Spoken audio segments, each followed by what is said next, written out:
Hi guys, welcome back with me again in this channel. On today's tutorial, I'm going to show you how you can cut and move music in Capcut.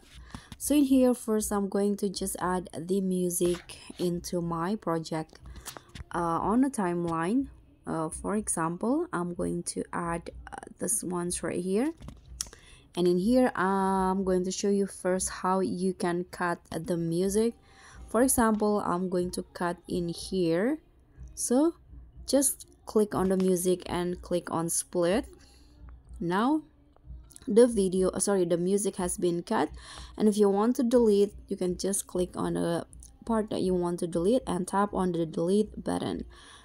After that, to move the music in here under the photo or clip, you can just click on it just like this and drag it to the position that you want, just like this. So that's all from me. Thank you so much for watching. Don't forget to like, comment, and subscribe. Also click on the thanks. Bye.